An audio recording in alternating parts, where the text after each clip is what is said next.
मैंने ऐसे ही कहा, मैंने कहा यार ये तो बहुत जहाँ पे कूड़ा इतना गंदा रहता है, तो मुझे सुन के अवाक रह गया। मैंने कभी इस बात को मानने से, मैं तो अभी भी लोगों से पूछ रहा हूँ कि पता नहीं ये सच भी है कि अगर ये सच है तो बहुत ही दुर्भाग्यपूर्ण कि यहाँ पर हजारों करोड़ का बजट होने के बावजूद जो है यहाँ पर सफाई के लेके यानी गंदगी को लेकर, कूड़े को लेकर यहाँ पर एक ऐसा है कि आप अपने कूड़े को हटाने के लिए आप स्वयं पैसा देकर अपनी कॉलोनियों से या अपने जो कहना चाहिए कि जो आपकी जो अट्टालिकाएं हैं, जो आपकी जो बनी हुई RWA जो है, वहां से आप इंतजाम करते हो, तब जाके कूड़ा कहीं बाहर जाता है। विच इज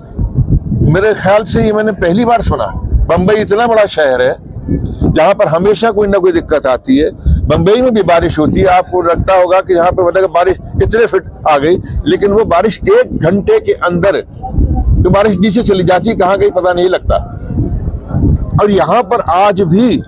वही हालात है पुराने। तो ये सिविक जो नेसेसिटी है, जो आपकी नगर की, जो आपकी क्षेत्रीय जो आपकी जरूरतें हैं, उसके लिए कहीं उदासीनता है उन बड़े लोगों में जो यहाँ से जाकर दिल्ली चले जाते हैं, या जहाँ से उनकी जो जिम्मेदारी है वो यहाँ के लोगों के लिए पूरी नहीं करते। मुझे ये लगता है, मैं सांसद, चाहे मुझे आप सभासद कह ले, लेकिन मैं यहाँ पर मैं उस तह पे काम करना चाहता हूँ, चाहे वो सड़क हो, चाहे वो बिजली हो, चाहे वो सीवर हो, क्योंकि मुझे लगता है कि जरूरत लोगों की जो आपको चुनकर भेजते हैं, अगर उनकी जरूरतों को हम पूरा नहीं कर सकते हैं और हम ये कहें कि वहाँ देखिए द्वारका हाईवे बन गया, वहाँ देखिए वो नेशनल हाईवे बन गया, वहाँ पर 6 लाइन का बन गया, वहाँ पर 8 लाइन का बन गया, बहुत अच्छी बात है। वो बनना जो है वो केंद्र की योजनाओं से बन रहा है, वो टैक्स पेयर्स की योजनाओं पैसे से बन रहा है, लेकिन आपके क्षेत्र से जिस तरह से पैसा 65% रेवेन्यू, 70% रेवेन्यू प्रदेश की सरकार को जाता है, उसका कितना हिस्सा यहाँ के आम आदमी को मिलता है, यहाँ के रिहाइश करने वाले को मिलता है, यहाँ के बाशिंदे को मिलता है, ये जरूरी है। ना आपके पास में मेट्रो की सुविधा है, यहाँ पे जहाँ खत्म थी वहीं हो गई, ना आपके पास में रैपिड जिसकी सुविधा है रेल की। यानी आप कह रहे थे कि 10 साल पहले कि हम जो है मानेसर तक जाएंगे,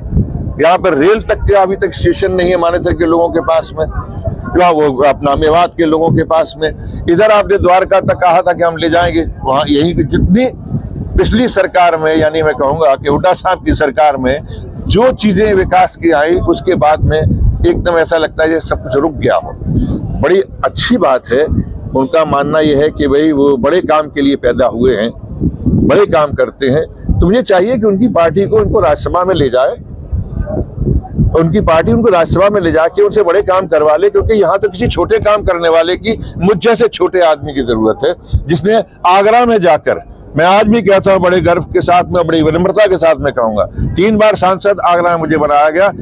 और वो वहां पर मेरा कोई बिरादरी नहीं थी, कोई जात नहीं थी, धर्म नहीं, वहां पर लोगों ने मुझे इसलिए दिया, पहली बार हो सकता है राज बब्बर के नाम के दे दिया होगा, एक्टर रहा होगा, लेकिन 2 बार कोई आदमी ऐसे नहीं जीता था।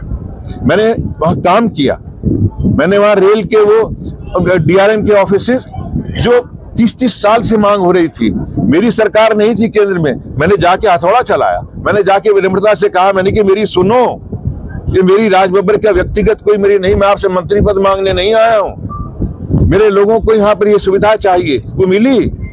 मैं 12,000 करोड़ रुपया वहां के